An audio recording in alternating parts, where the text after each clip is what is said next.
Ya, selamat malam Bapak-bapak, Ibu-ibu, dan saudara-saudari sekalian terkasih dalam Kristus. Malam hari ini kita bertemu kembali dalam acara Katekese Gereja Katolik Santo Petrus dan Paulus Dahor, Balikpapan, tanggal 18 November 2020. Malam hari ini tema kita masih tetap sama, yaitu tentang orang-orang kudus. Dengan subtema kita malam hari ini, kita akan membahas sekilas tentang Santa Ana dan Santo Yoakim, tapi akan lebih kita perdalam nanti di Santa Ana. Dengan narasumber utama kita malam hari ini telah hadir bersama kami malam hari ini adalah Suster Alexia. Selamat malam, Suster. Selamat Bagaimana malam, kabarnya? Pak Ikan. Baik. Baik, puji Tuhan. Baik, Suster, Bapak-bapak, Ibu-ibu sekalian, sekilas saya akan menjelaskan tentang Santa Ana.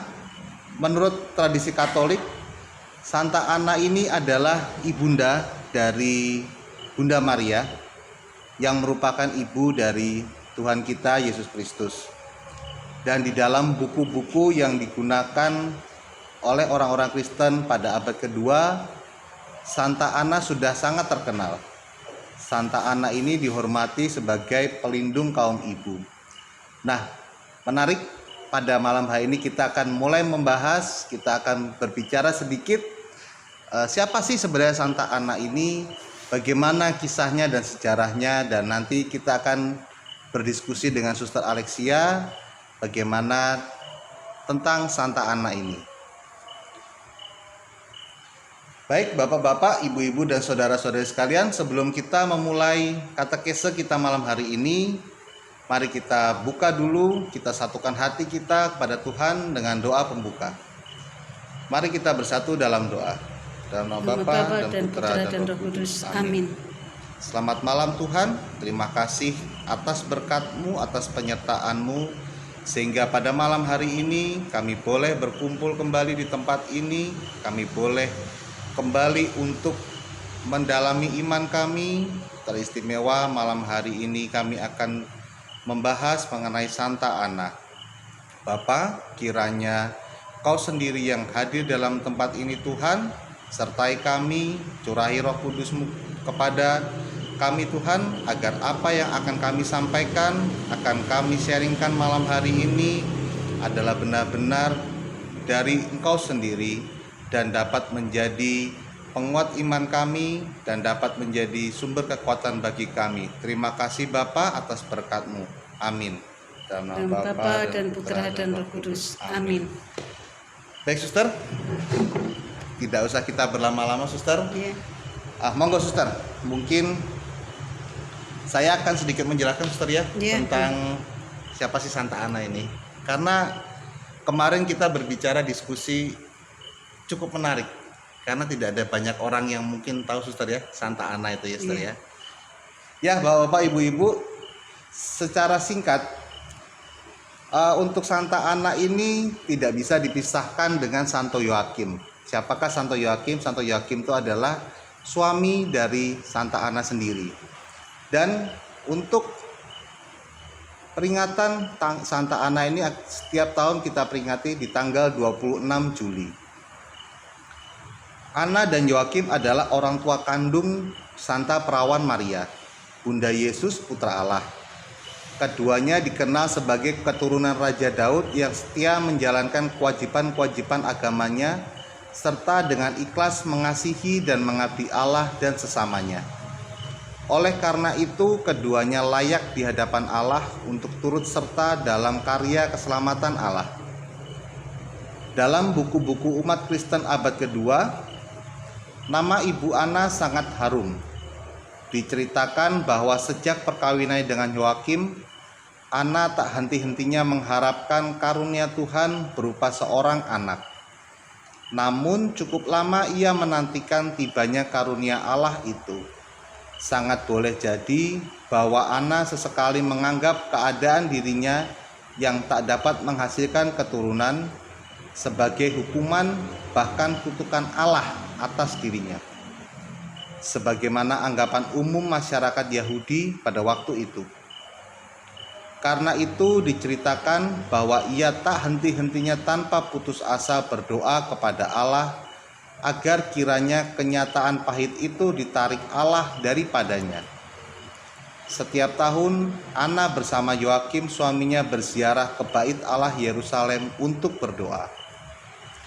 Ia berjanji, kalau Tuhan menganugerahkan anak kepadanya, maka anak itu akan dipersembahkan kembali kepada Tuhan.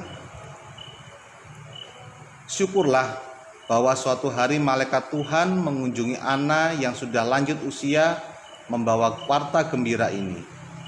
Tuhan berkenan mendengarkan doa ibu.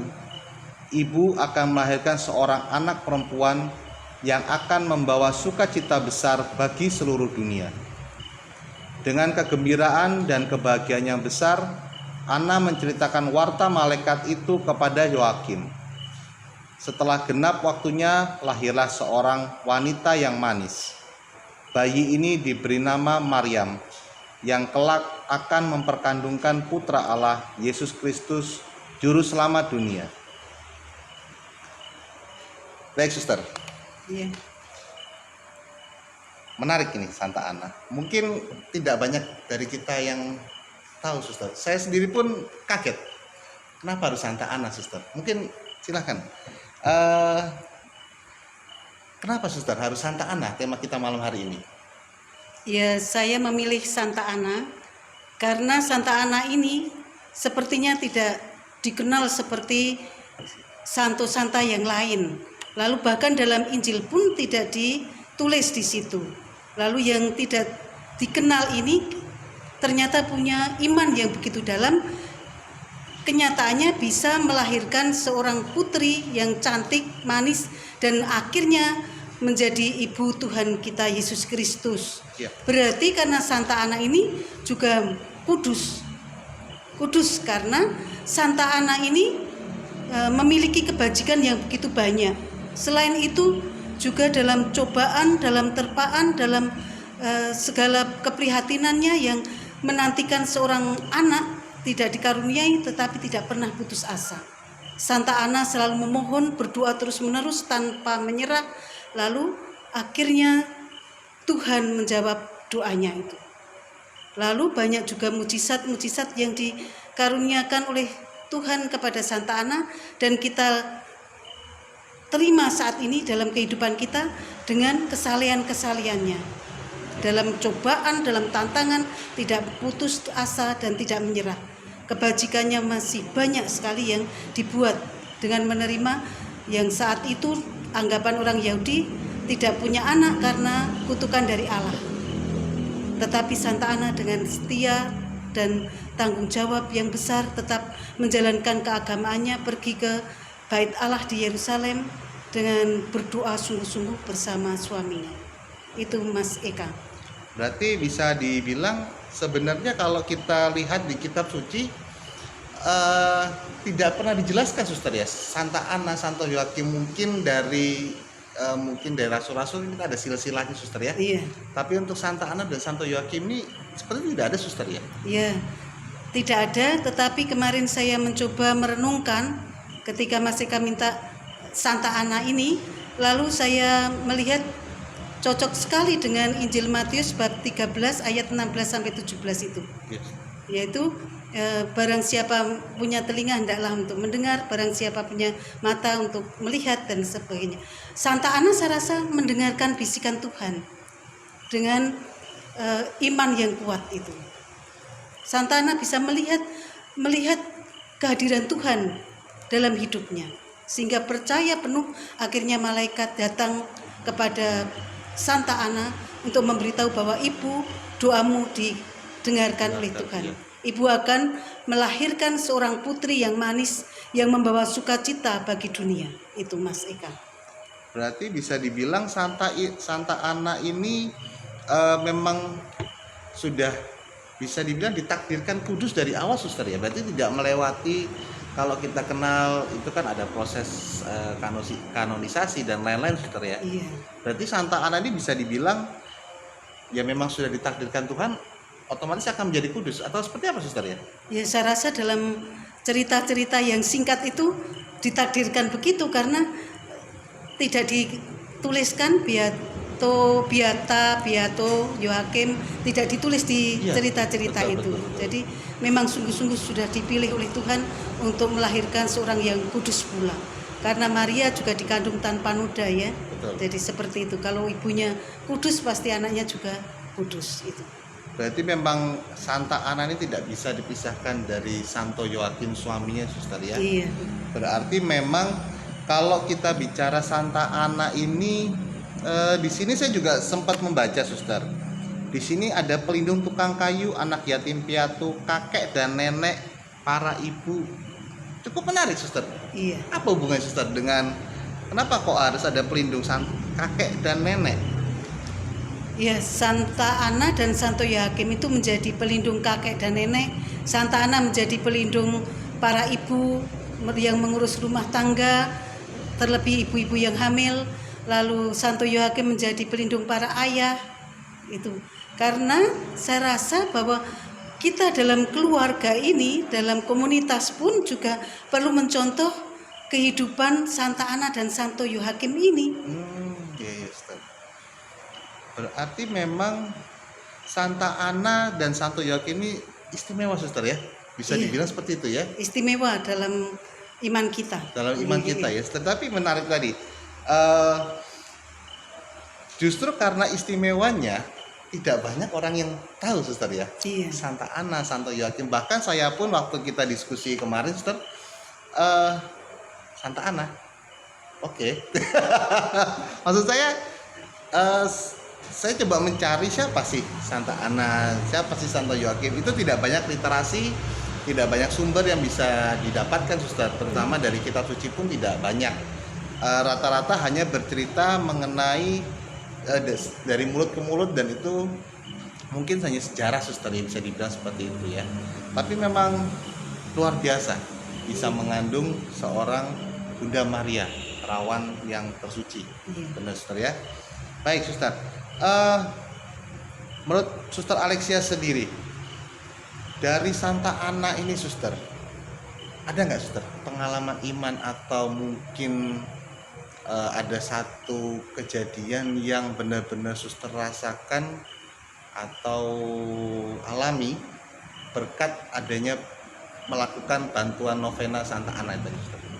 Ya, yang saya alami dengan membaca, merenungkan dan menghidupi keutamaan-keutamaan Santa Ana dan Santo Yoakim ini dalam hidup saya yang sebagai seorang biarawati pun juga tidak terlepas dari cobaan, dari godaan, dari tantangan, penderitaan dan penyakit.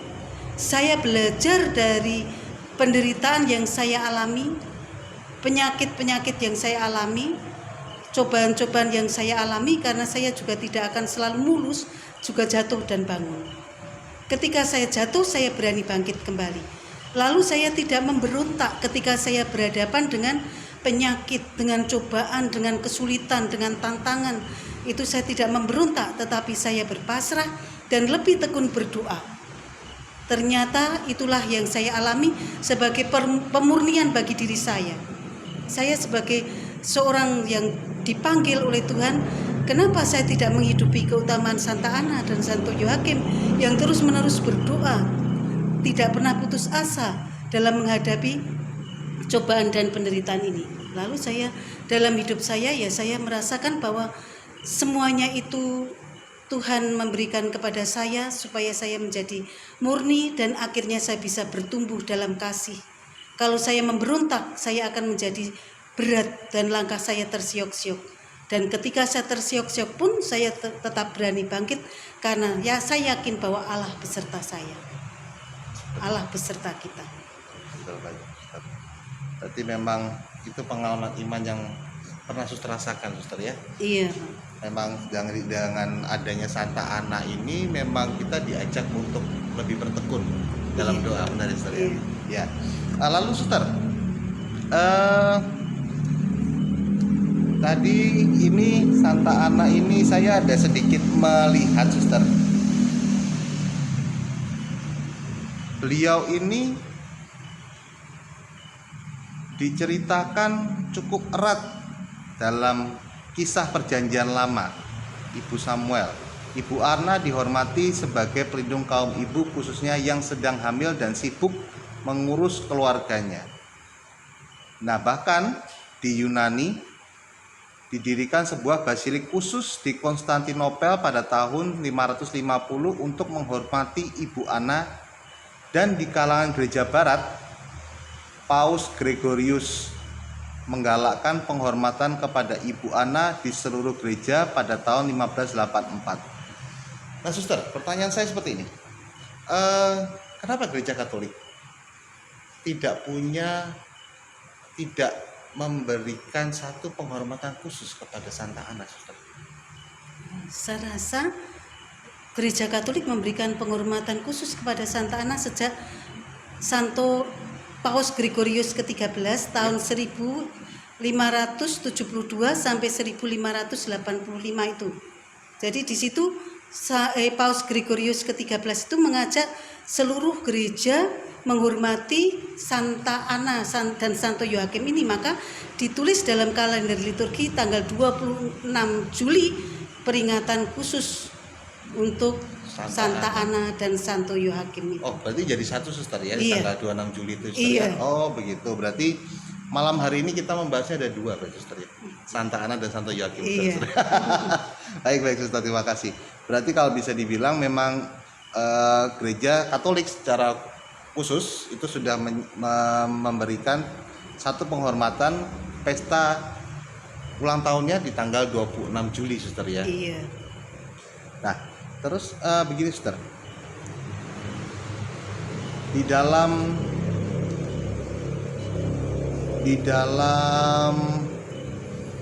sejarah sekalipun Santa Ana ini kan bisa dibilang, kalau kita mencoba memperdalam lagi Santa Ana ini, bahkan tidak ditemukan adanya bukti, suster ya. Iya. Adanya bukti yang menunjukkan, oh iya benar, ini adalah orang yang kudus. Nah, itu memang penyelidikannya cukup lama berarti, suster ya, untuk menetapkan akhirnya Santa Ana diakui oleh gereja Katolik, suster ya. Iya. Tetapi juga banyak mujizat yang dialami dengan kebajikan-kebajikan yang dibuat oleh Santa Ana ini. Memang dalam makamnya itu baru ditemukan pada tahun 1889 di Yerusalem. Oh iya, oke. Padahal Santa Ana ini sama Santo Yoakim hidupnya pada abad pertama. Abad pertama, Ya. suster ya, berarti. Lalu diceritakan dalam buku-buku yang apokrif itu ya, yang tersembunyi itu abad kedua. Oh, berarti bisa dibilang memang apa ya? Santa Ana ini tersembunyi, suster ya, bisa Iya. dibilang seperti itu ya. Baik, suster, terima kasih. Berarti memang cukup menarik kita bahasan malam hari ini, suster, tentang Santa Ana dan Santo Yoakim ini. Nah, mungkin, suster, kalau boleh sharing sedikit, suster. Kalau boleh sharing sedikit ini. Santa Ana itu adalah ibu dari Bunda Maria, suster, betul ya? Lalu ada nggak, suster, kira-kira pengalaman iman secara pribadi Suster Alexia terhadap Santa Ana ini sendiri? Mungkin ada yang bisa diceritakan, suster? Ya, pengalaman iman yang saya hidupi lewat kehidupan orang kudus yaitu Santa Ana ini, dan yang dialami oleh Suster Ana juga di dalam kongregasi kami ada yang namanya Suster Ana, juga sungguh baik sekali. Itu juga memperkuat saya. Lalu juga yang saya rasakan dan saya renungkan, Santa Ana ini sungguh-sungguh kudus karena juga mengandung Santa Maria yang kudus tanpa noda ini. Lalu pengalaman saya mencoba untuk mencapai ke situ walaupun saya jatuh bangun. Untuk mencapai kekudusan itu ternyata juga jatuh dengan bangun. Bagaimana pertama-tama saya mensetiai hidup doa saya dengan berefleksi dan berdoa yang memberikan waktu 1 jam paling tidak 1 hari untuk doa rosario dan meditasi. Kalau Kamis pertama 1 jam, apakah itu juga saya setiai? Saya mencoba dengan kehidupan Santa Ana ini ya, ketika saya jatuh, oh saya punya banyak pekerjaan. Lalu saya tertarik lagi dengan kehidupan Santa Ana, maka saya kembali untuk setia dalam hidup doa yang sudah saya berikan waktu khusus untuk Tuhan ini. Lalu yang kedua juga kebajikan-kebajikan. Bagaimana Santa Ana bisa menanggung derita yang dialami itu ketika menantikan seorang anugerah, seorang putri, seorang putra yang dianugerahkan oleh Tuhan, tetapi dia memiliki iman yang kuat. Nah, di situ saya juga merasakan bahwa dalam derita, dalam cobaan, dalam tantangan pun saya bisa merasakan bahwa Tuhan itu menyertai saya. Ketika saya jatuh dalam cobaan, saya harus bangkit karena Santa Ana juga memberikan contoh kepada saya untuk mencapai kekudusan itu juga harus melewati hal-hal seperti itu. Tidak harus mulus seperti jalan tol, tetapi ternyata harus melewati seperti itu. Memang untuk bangkit, untuk bangun itu Mas Eka malu. Wah, ini suster kok bisa ini seperti ini, sudah jatuh bangkit lagi, malu. Tetapi saya harus mengalahkan rasa malu itu demi yang lebih luhur. Jadi yang saya capai sesuatu yang lebih luhur. Setiap kali saya berbuat sesuatu, bukan saya yang saya bawa, oh ini saya, tetapi saya membawa dalam diri saya ada Tuhan. Bagaimana saya dengan penuh kerendahan hati, kalau saya membawa Tuhan ini ternyata memberikan sesuatu dengan penuh kerendahan hati dan tulus, karena dikatakan di situ Santa Ana juga mengasihi Allah dan sesamanya dengan tulus. Maka saya pun juga harus mengasihi Allah dan sesamanya, sesama saya ini dengan tulus. Kalau saya tidak mengasihi sesama, berarti saya juga tidak mengasihi Allah. Karena itu Allah juga hadir dalam diri Mas Eka, dalam sesama yang saya temui dalam alam ciptaan ini. Jadi seperti itu, untuk melatih kelembutan hati ternyata juga butuh proses yang begitu panjang. Usia saya sudah cukup banyak, di atas kepala 5, tetapi ternyata juga masih jatuh dan bangun terus gitu. Jadi kalau kita jatuh jangan malu untuk bangun kembali. Baik, terima kasih Suster Alexia, luar biasa. Ya memang Bapak Ibu sekalian, memang Santa Ana ini banyak menginspirasi, banyak hal yang bisa kita pelajari dari Santa Ana dan Santo Yoakim ini. Terutama benar kata Suster Alexia sampaikan tadi adalah bagaimana kita bisa bertekun dalam doa dan selalu berserah dan mengandalkan Tuhan dalam setiap kehidupan kita. Gitu Suster ya? Iya. Baik. Lalu Suster,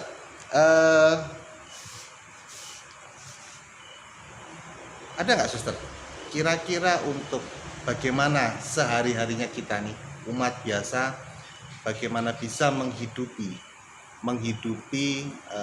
karakter atau bukan karakter ya, mungkin iman dari Santa Ana dan Santo Yoakim ini Suster. Bagi kami yang mungkin kebanyakan umat yang hidupnya mungkin awam Suster ya, mungkin ada yang ini Suster. Ya, Bapak Ibu dan saudara-saudari yang dikasihi Tuhan, marilah kita menghidupi kehidupan Santa Ana dan Santo Yoakim dalam keluarga dan dalam komunitas kita dengan mencintai anak yang dikaruniakan Tuhan kepada keluarga kita, mendidik, mengasuh, memberi contoh yang baik. Terlebih kita juga berdoa dengan tekun dalam keluarga bersama, berdoa bersama, dalam komunitas kita juga tekun berdoa. Dan jangan lupa dalam situasi apapun kita tetap mempercayakan diri kita, mempercayakan keluarga kita, komunitas kita kepada Tuhan, karena Allah pasti menyertai kita kalau kita memiliki iman yang kuat.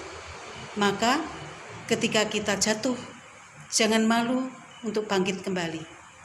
Dan ketika kita berada dalam kegelapan, masih ada bilik secercah sinar Tuhan yang menunjukkan jalan keluar bagi kita. Maka jangan takut untuk dan malu untuk bangkit. Tuhan selalu menyertai kita. Baik, terima kasih Suster Alexia. Ya Bapak Ibu, saudara-saudara kasih sekalian, memang materi kita malam hari ini tentang Santa Ana dan Santo Yoakim tidak terlalu panjang, tidak terlalu banyak, hanya memang kita sedikit mengulas Santa Ana dan Santo Yoakim ini adalah bagaimana iman, bagaimana kehidupan Santa Ana dan Santo Yoakim ini. Dan mungkin sedikit yang bisa saya rangkum, suster ya, mungkin bisa dibilang seperti itu, adalah ketika kita berdoa, ketika kita mengharap belas kasih Tuhan, dan ketika kita mengharapkan bantuan Tuhan, hendaknya kita semakin tekun dan semakin rajin dalam berdoa dan bermati raga. Itu adalah cerminan dari Santa Ana dan Santo Yoakim ini tadi. Dan terlebih lagi kita diajak untuk mampu mendidik anak-anak kita dengan baik dan rela mempersembahkannya kepada Tuhan. Apapun itu, kalau memang Tuhan berkehendak, ya kita harus ikuti. Memang materi kita malam hari ini tentang Santa Ana dan Santo Yoakim lebih kepada keteladanan seorang Santa Ana dan Santo Yoakim, bagaimana mereka bisa berserah menyerahkan diri sepenuhnya kepada Tuhan dan tidak pernah berhenti berharap dan selalu tekun dalam berdoa. Oleh sebab itu, bapak-bapak, ibu-ibu, dan saudara-saudari semua yang terkasih, pada katekese malam hari ini diharapkan kita bisa mampu untuk lebih mendalami apa artinya iman kita. Jangan hanya kita berdoa mengharap sesuatu belum terkabul kita sudah menyerah, tetapi tetap berpegang teguh pada Tuhan, tetap berharap penuh pada Tuhan, dan jangan putus untuk berdoa. Mungkin ada tambahan lagi, suster, tentang materi malam hari ini, suster? Ya, dengan mendalami kehidupan Santa Ana dan Santo Yoakim ini, semoga iman Bapak Ibu dan saya juga semakin tumbuh dalam kasih kepada Allah dan kasih kepada sesama. Kasih kepada sesama kita wujudkan dalam hidup di keluarga, dalam komunitas, dan dimanapun kita berada. Karena disitulah tempat kita untuk bertumbuh mengasihi kepada Allah itu. Mari kita bersama-sama berjuang memohon doa dari Santa Ana dan Santo Yoakim agar menghantarkan juga doa-doa kita kepada Allah di surga. Karena kita yakin bahwa Santa Ana dan Santo Yoakim sudah bergabung dengan para kudus di surga. Baik, terima kasih, suster. Ya, terima kasih Bapak, Ibu-ibu, dan saudara-saudari yang terkasih dalam Kristus.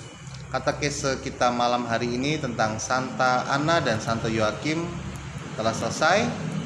Dan jangan lupa untuk minggu depan kita masih dengan tema yang sama, yaitu dengan Santo dan Santa, tetap di hari yang sama, yaitu hari Rabu. Baik, suster, sebelum kita akhiri katekese kita malam hari ini, kita tutup dulu dengan doa.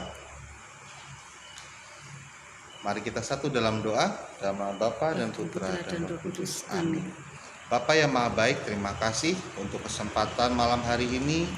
Kami boleh menyaringkan iman kami boleh men-sharingkan perjalanan hidup Santa Ana dan Santo Yoakim. Bapa, sekiranya apa yang telah kami sampaikan malam hari ini dapat menjadi pedoman hidup kami, dapat semakin menumbuhkan iman kami, dan dapat semakin mendekatkan kami kepada kehadirat-Mu. Bapa, sebentar lagi kami akan kembali melakukan aktivitas kami masing-masing. Sekiranya Tuhan, Kau lindungi kami, Kau berkati kami, Kau bimbing kami, sertai setiap langkah hidup kami Tuhan, dan hanya kepada-Mu lah Tuhan, andalanku kini dan sepanjang segala masa. Amin. Amin. Nama Bapa dan Putra dan Roh Kudus. Amin. Baik, Bapak-bapak, Ibu-ibu, dan saudara-saudara sekalian terkasih dalam Tuhan, katekese kita malam hari ini telah selesai. Terima kasih, Saudara Alexia. Tuhan memberkati kita semua, dan sampai berjumpa lagi di katekese selanjutnya. Selamat malam.